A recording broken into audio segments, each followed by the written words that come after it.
que el Señor los bendiga. Qué bueno poder estar juntos como el pueblo redimido por la sangre de Cristo, y qué lindo poder estar conmemorando juntos el sacrificio de Cristo. Vamos a orar y vamos a pedirle al Señor que nos hable en esta mañana. Padre Celestial, Padre bendito, te damos gracias, Señor, por la redención que tenemos en Cristo Jesús, que con su sangre tú nos has comprado, Señor, y nos has hecho un pueblo. Gracias, Señor, porque como tu pueblo redimido venimos ante ti para escuchar tu palabra, Señor. Te ruego que por favor al leer la Biblia en esta mañana tú puedas hablarnos, que podamos escuchar tu voz a través de tu Espíritu Santo, que nos recuerde y nos enseñe en esta mañana. Oramos en el nombre del Señor Jesucristo y en el poder de tu Espíritu. Amén. ¿Alguna vez te intentaron vender un producto, no sé, de belleza, de salud, pero la persona que te estaba ofreciendo el producto, digamos que te están vendiendo, no sé, una malteada para bajar de peso, pero la persona que te está vendiendo el producto tiene sobrepeso? O sea, ¿qué está pasando ahí? O alguien que te está vendiendo un producto para la calvicie, pero la persona que te está vendiendo el producto sufre de calvicie. ¿Qué está pasando ahí? O el producto no funciona, o la persona que te quiere vender el producto es un charlatán. ¿Crees que puede ocurrir algo similar con nosotros como cristianos? ¿Creen que podemos estar ofreciendo al mundo no un producto, sino ofrecer al mundo un mensaje de esperanza, de reconciliación, de perdón, pero nosotros ser personas que viven desesperanzados, llenos de amargura, llenos de resentimiento? ¿Qué está pasando ahí? El mundo puede pensar, o el mensaje que los cristianos están predicando no funciona, o los cristianos son unos charlatanes y unos hipócritas. Acerca de esto, el famoso autor C.S. Lewis dijo algo interesante.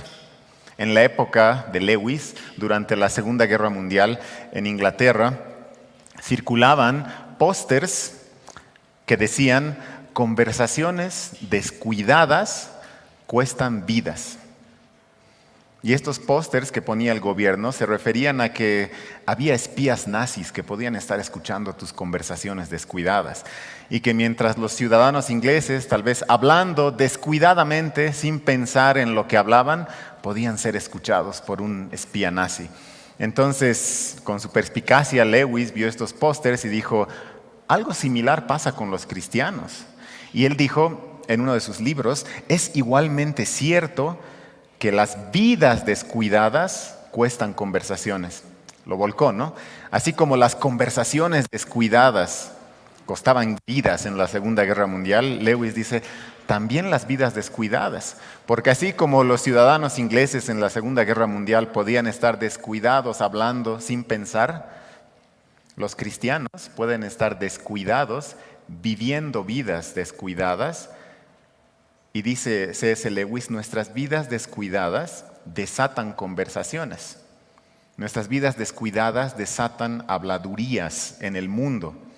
Y nosotros les damos la base para hablar de una manera que echa duda sobre la verdad del cristianismo. Y tristemente esa es la realidad que muchas veces vivimos, de vidas descuidadas que pintan ante el mundo un cuadro torcido de lo que es el cristianismo. Hoy vamos a comenzar una nueva serie de sermones acerca de una carta del Nuevo Testamento que nos va a desafiar en cuanto a esto y nos va a animar no a vivir vidas descuidadas, sino más bien vidas bienaventuradas. No vidas descuidadas que pinten un cristianismo torcido y falso ante el mundo, sino vidas bienaventuradas que van de acuerdo a la fe que profesamos, que van de acuerdo al Evangelio de Jesucristo. Hoy vamos a comenzar a estudiar la carta de Santiago. O más propiamente dicho, en realidad esta es la carta de Jacobo. Santiago en español es la manera corta, la contracción de decir San Jacobo. o San Jacob, por eso decimos Santiago. Entonces, en realidad, este no es Santiago, es Jacobo. Esta es la carta de Jacobo. Y en esta carta vamos a ver un cristianismo que no es descuidado. Vamos a ver un cristianismo bienaventurado. Un cristianismo bienaventurado porque los cristianos somos bienaventurados primero en nuestra condición humilde. Segundo, somos bienaventurados en las pruebas. Y tercero, somos bienaventurados al vivir las Escrituras. Estas tres bienaventuranzas recorren todas las enseñanzas de la carta de Jacobo. Y hoy vamos a comenzar leyendo el primer versículo. Entonces, por favor, acompáñenme en sus Biblias, Santiago 1:1. En esta mañana, la versión de la Biblia que estoy usando, que está en sus boletines o si alguien quiere buscarla en sus dispositivos, es la Biblia textual.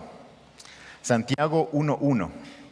La palabra de nuestro Señor dice así: Jacobo, un siervo de Dios y del Señor Jesús, el Mesías, a las 12 tribus que están en la dispersión.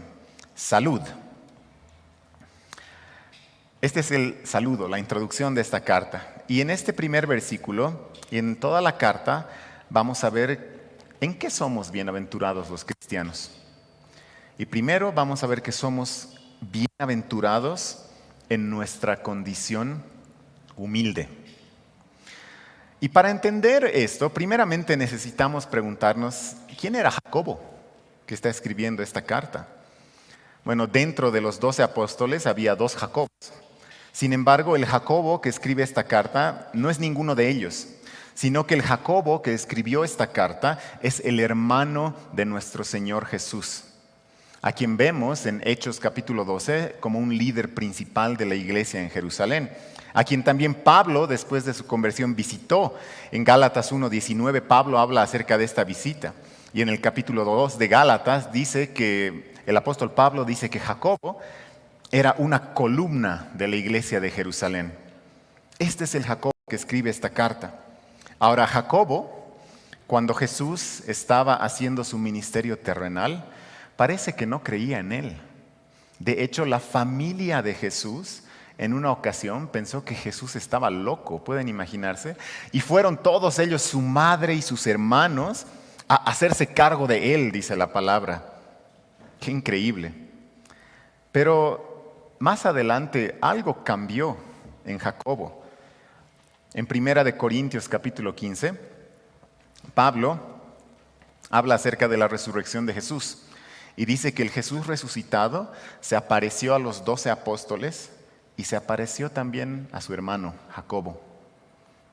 Aunque no sabemos con certeza si este fue el momento exacto de la conversión de Jacobo, seguro que este encuentro con el Jesús resucitado transformó su vida por completo. Jacobo ya no era el incrédulo pensando que su hermano estaba loco, sino que, como vimos en el versículo 1, Jacobo se convirtió en ¿qué? Fíjense, dice un siervo de su Señor, un siervo de Jesús, el Mesías. Ahora, con todo este contexto en mente, podría ser natural pensar para algunos de nosotros, bueno, este Jacobo entonces tenía muñeca en el cielo, si Jesús era su hermano, entonces este Jacobo tenía muñeca, pero no es así. Ahora, imagínense, pongámonos en los zapatos del haberte criado con Jesús mismo. Imagínense haber jugado con Jesús de niño, haber reído y llorado juntos, compartido vida desde pequeños. Pero ¿le daba eso a Jacobo, alguna muñeca, algún acceso especial al cielo? ¿Cómo se presenta él en su carta? Jacobo, hermano menor del Señor Jesús, Mesías, criado desde la cuna con el Salvador mismo, de su misma sangre según la carne, compañero de la vida del Redentor. No dice eso, ¿no? ¿Qué dice? A ver, ¿qué dice en sus Biblias? Jacobo, un siervo de Dios y del Señor Jesús, el Mesías. La gloria de Jacobo no era ser el hermano del Señor Jesús. Por más bello y por más increíble que esto sea, ¿no? Jacobo no tenía muñeca en el cielo. Jacobo era un cristiano bienaventurado en su condición humilde. Y vemos esa condición humilde en el versículo 1, en su salud.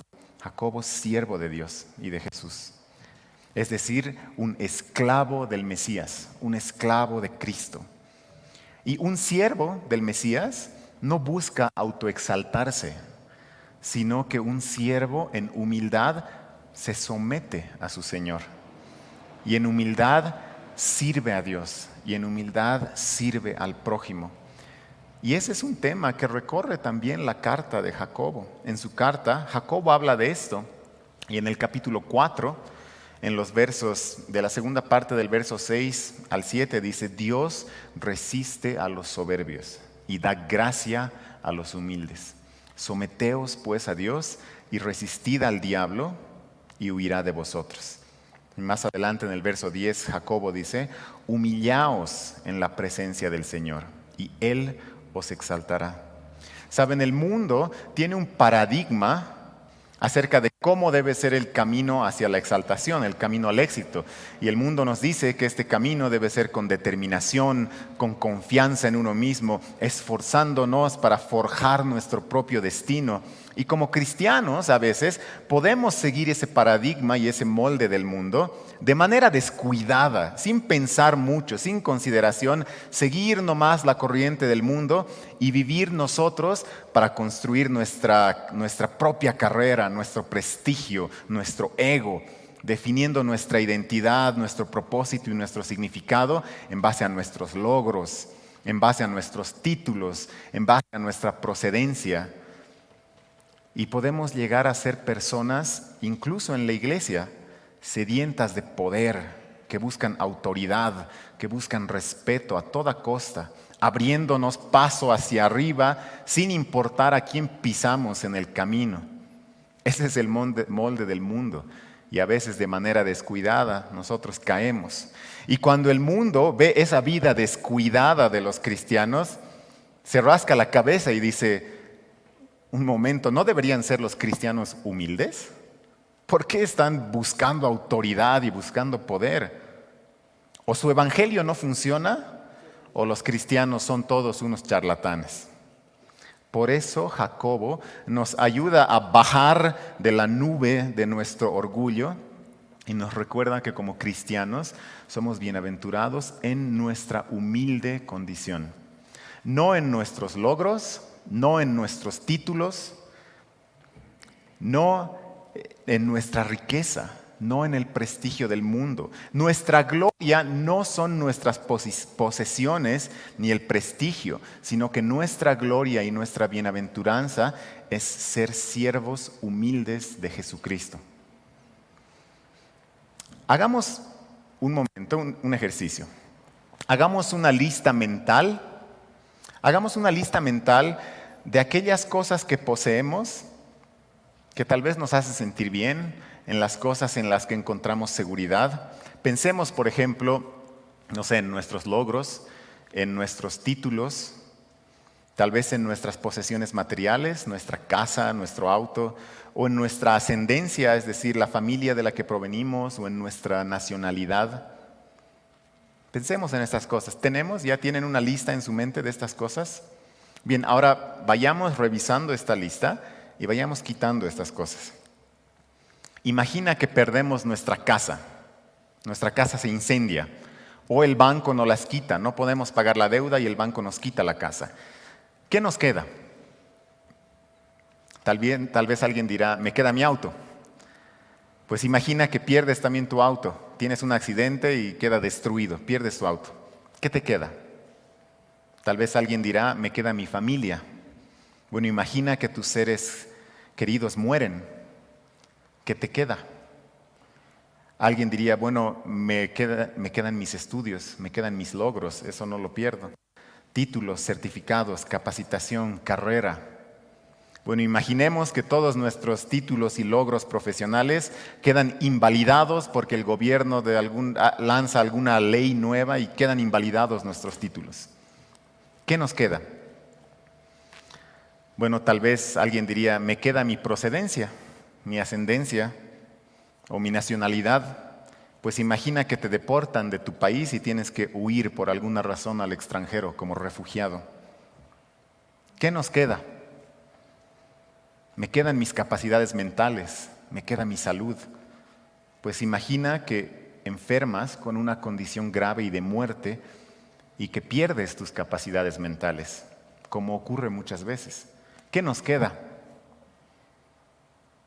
Jacobo dice que nuestra vida es como una neblina que por un poco tiempo aparece y luego se desvanece. Eso está en Santiago capítulo 4. En el capítulo 1 dice que Jacobo nos dice que las posesiones del rico son como la flor de la hierba, porque el sol sale con calor abrasador y se seca la hierba. Su flor se cae y la belleza de su apariencia perece. Si perdemos todas nuestras posesiones, nuestra familia, si perdemos nuestra salud, si perdemos nuestra vida misma, ¿qué nos queda? Nos queda Cristo. Somos sus siervos. Eso es lo único que importa.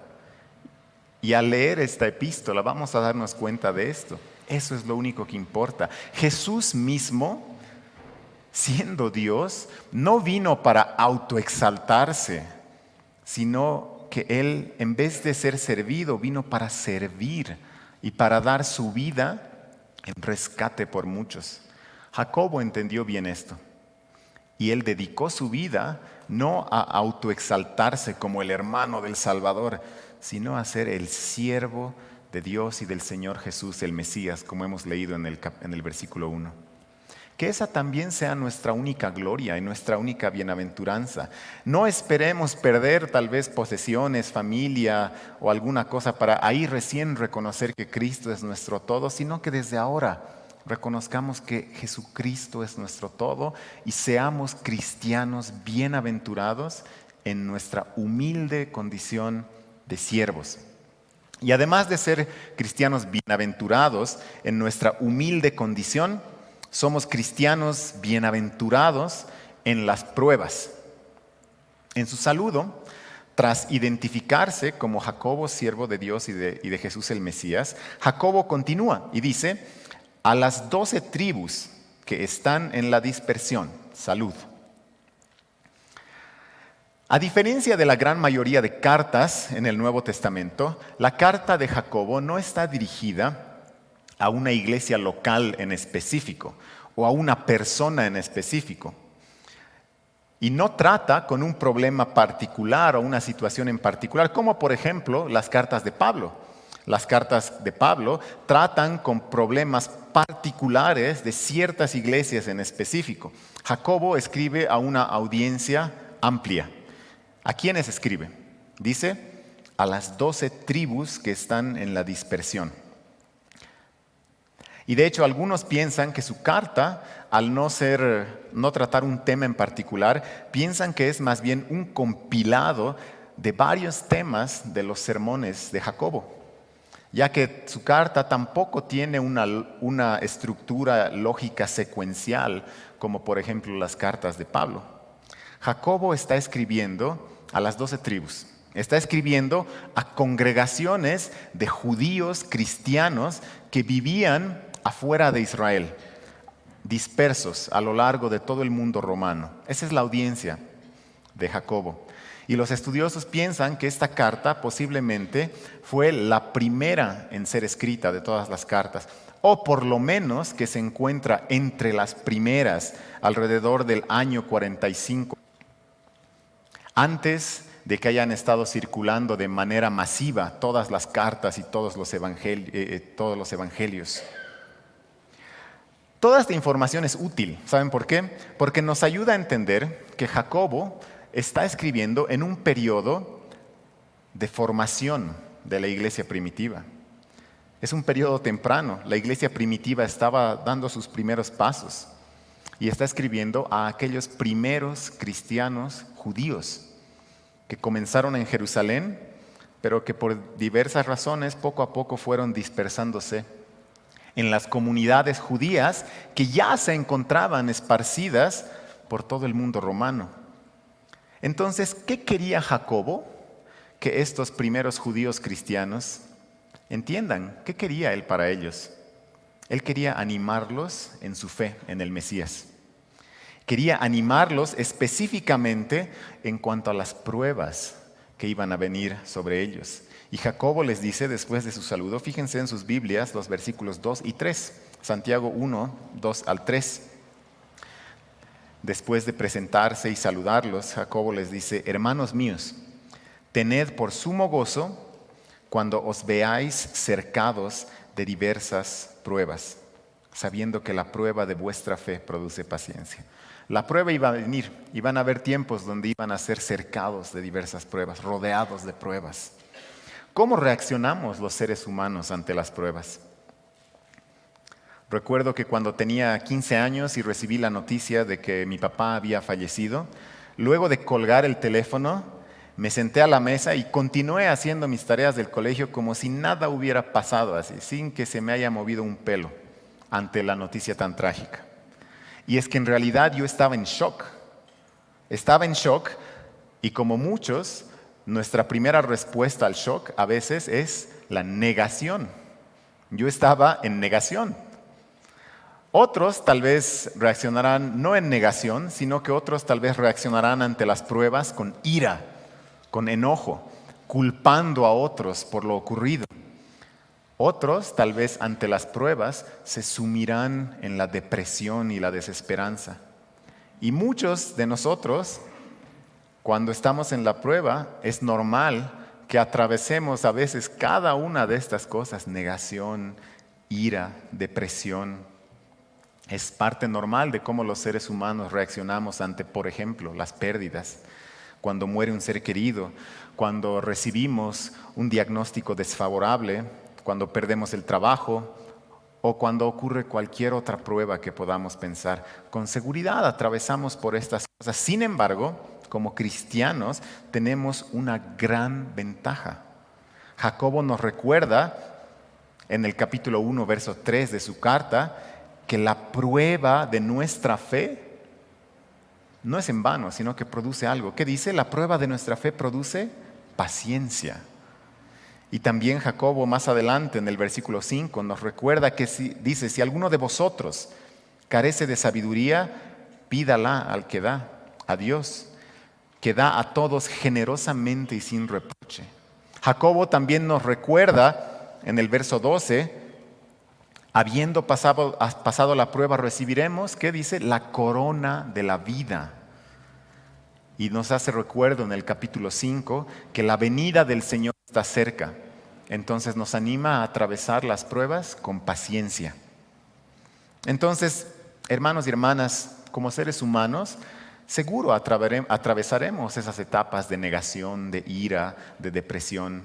Atravesaremos esas cosas ante las pruebas. Sin embargo, como cristianos, la esperanza y la certeza que tenemos en Jesucristo nos sostendrá y nos sacará poco a poco de estas etapas, nos ayudará a salir adelante y producirá en nosotros paciencia cuando atravesamos pruebas. En el siglo XIX, en Estados Unidos, vivió una mujer llamada Fanny Crosby, quien a las 6 semanas de nacida quedó ciega. Por un resfrío, ella había desarrollado una infección en los ojitos. Entonces la llevaron al médico y el médico, para curar la infección, le aplicó un ungüento en los ojos, un ungüento de mostaza, que en lugar de curarla, le quitó la vista de por vida. Desde sus 6 semanas de nacida, esta mujer quedó ciega. Y a pesar de tal desgracia, a la edad de 9 años, la pequeña Fanny dijo, oh, qué alma tan feliz soy, que aunque no puedo ver, resuelta estoy que en este mundo contenta viviré. Y ya a la edad de 53 años, en 1873, después de una vida entera de ceguera, Fanny Crosby escribió las palabras del siguiente himno que muchas veces cantamos en nuestra iglesia. Ella escribió, grata certeza, soy de Jesús, hecha heredera de eterna salud. Qué increíble, ¿no? Una vida de ceguera, pero ella se ve a través de Cristo. La prueba produjo paciencia. Y a pesar de su ceguera, ella dice, soy heredera de eterna salud. Y en su himno más adelante dice, del cielo mi alma llega a gozar, mientras a Cristo logra mirar. Qué bellas palabras, ¿no? Una mujer invidente desde sus 6 semanas de nacida, pero logra mirar a Cristo. Y la prueba produce paciencia. Y atraviesa la prueba bienaventurada. En esta vida atravesaremos pruebas. Vamos a pasar por tiempos de depresión. Es nuestra realidad como seres humanos. Vamos a pasar por tiempos de enojo, vamos a pasar por tiempos de frustración. Sin embargo, como cristianos tenemos algo que nadie más tiene. Tenemos la grata certeza que somos de Jesús y que las pruebas, por más feroces que sean, solo nos acercan más a Él. Como cristianos somos bienaventurados en las pruebas. Y al ver nuestra esperanza en medio de las pruebas, el mundo no podrá decir de nosotros, su evangelio no funciona o son unos charlatanes, sino que al ver nuestra esperanza, ellos dirán, yo quiero lo que ellos tienen. ¿Por qué ellos tienen esa esperanza aún en las pruebas? ¿Quién es el Jesús que estos cristianos predican? Y no solo somos bienaventurados en nuestra condición humilde y bienaventurados en las pruebas, sino que además somos bienaventurados al vivir las Escrituras. Recordemos que Jacobo pastoreaba la iglesia de Jerusalén en un periodo temprano de la historia de la iglesia primitiva y que la audiencia de su carta, como habíamos dicho, son los judíos cristianos esparcidos a lo largo del mundo romano, es decir, las 12 tribus que están en la dispersión. Entonces, el tono de toda la carta es sumamente judío. De hecho, si se quitan las pocas referencias al Señor Jesús en la carta, es un libro que podría pasar como si fuera uno del Antiguo Testamento. Su forma de hablar hace eco de la literatura sapiencial judía, como el libro de Proverbios. Está lleno de breves y desafiantes discursos de sabiduría para la vida diaria. Pero además de la influencia del libro de Proverbios y de la literatura sapiencial judía, la influencia más grande de Jacobo es Jesús mismo. Y específicamente se puede ver la influencia del sermón del monte de nuestro Señor Jesús en la carta de Jacobo. Las palabras de Jacobo hacen eco constante de las enseñanzas de Jesús en aquel sermón, que desafían a los creyentes a vivir vidas piadosas, amando a Dios y al prójimo. Entonces, al ver todas estas influencias que tenía Jacobo para escribir su carta, nos damos cuenta que él tenía el interés de que sus lectores puedan verdaderamente vivir vidas conforme a las Escrituras, vidas piadosas y sabias, como enseña Proverbios, vidas piadosas y sabias, como enseña Jesús en el Sermón del Monte. Jacobo nos llama a ser hacedores de la palabra y no solo oidores, como dice el versículo 22 del primer capítulo de su carta. Nos exhorta Jacobo a cumplir la ley que dice amarás a tu prójimo como a ti mismo, en el capítulo 2. Jacobo nos desafía al decirnos que la fe sin obras está muerta, también en el capítulo 2. Nos advierte a no hacernos maestros, muchos de nosotros. En el capítulo 3 dice, sabiendo que recibiremos un juicio más riguroso. Y nos enseña, en el capítulo 3 también, que la sabiduría y el entendimiento se demuestran con la buena conducta. En resumen, para Jacobo, el cristiano es alguien que vive las Escrituras en su vida diaria. Esa es una vida sabia, esa es una vida piadosa. Si conocemos las Escrituras de tapa a tapa, pero estas no nos están llevando a amar a Dios con todo nuestro ser y a amar al prójimo como a nosotros mismos, si conocemos las Escrituras de tapa a tapa y esto no se refleja en una vida práctica, en una vida diferente del resto del mundo, entonces hay un problema.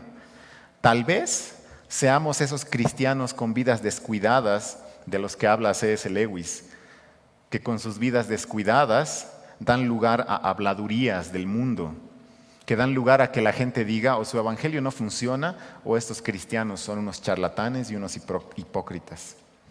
Hermanos y hermanas, el conocimiento de las Escrituras siempre, todo el tiempo, debe ser práctico. Martin Lloyd-Jones, quien pastoreó por 30 años la capilla de Westminster en Londres y fue un gran predicador del siglo XX, dijo una vez: las epístolas que tenemos en el Nuevo Testamento rebosan de doctrina y teología. No obstante, sería un grave error decir que todas las epístolas del Nuevo Testamento constituyen un texto de teología, porque no lo son. ¿Las epístolas del Nuevo Testamento no son un texto de teología? ¿A qué se refiere este pastor?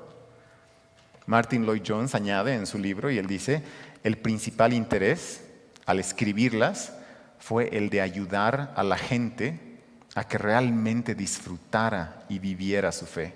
Claro que sí, las Escrituras rebosan de teología, pero no son un texto de teología, es un texto práctico. Las epístolas fueron escritas para ayudar a los cristianos a que disfruten y vivan su fe. No fueron escritas como un texto para que ellos memoricen y aprendan teología, aunque rebosan de teología. Hace muchos años atrás, cuando era adolescente, con la iglesia fuimos a hacer evangelismo y a brindar ayuda médica a un lugar alejado. Todo el día estuvimos trabajando duro, desde muy tempranito en la mañana hasta la noche. Y bueno, pues yo, como todo adolescente que le gusta dormir y que le gusta hacer el menor esfuerzo, ese día he luchado grave con la flojera y con hacer las cosas de mala gana y hacer las cosas obligado. Finalmente llegó la noche, nos hicieron sentar a la mesa y nos sirvieron la comida. Y el pollo que nos dieron olía rancio. Olía que se estaba echando a perder. Yo ya no aguanté más y me quejé en voz alta. Y dije: ¿cómo vamos a comer este pollo? Está rancio.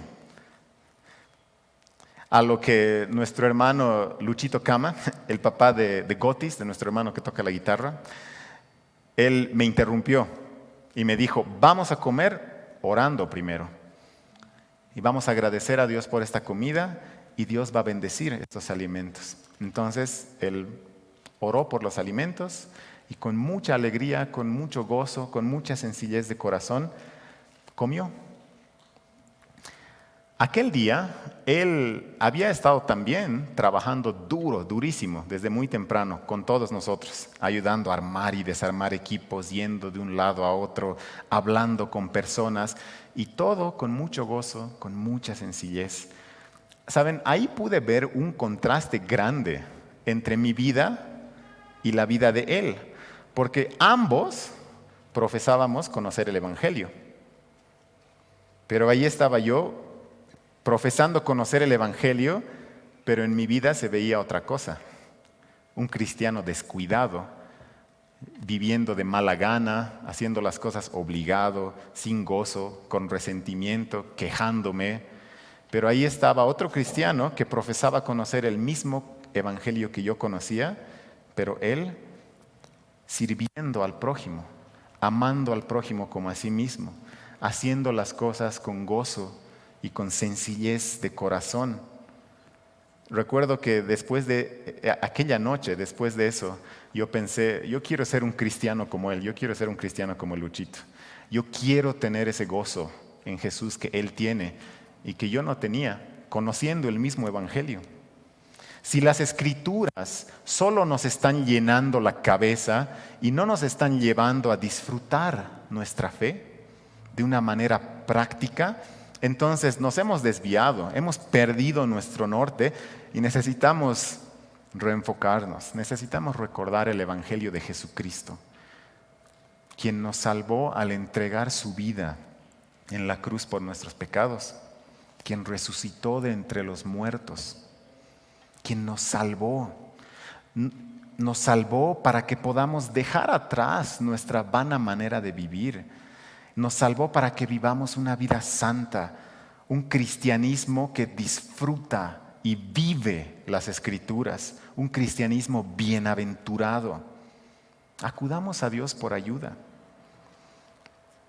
En esta temporada, la iglesia cristiana a lo largo de todo el mundo está celebrando el tiempo de la Cuaresma, que son los 40 días de preparación antes de la Pascua. Este es un tiempo donde nos enfocamos en el arrepentimiento. Entonces, aprovechemos esto y pidamos ayuda a Dios.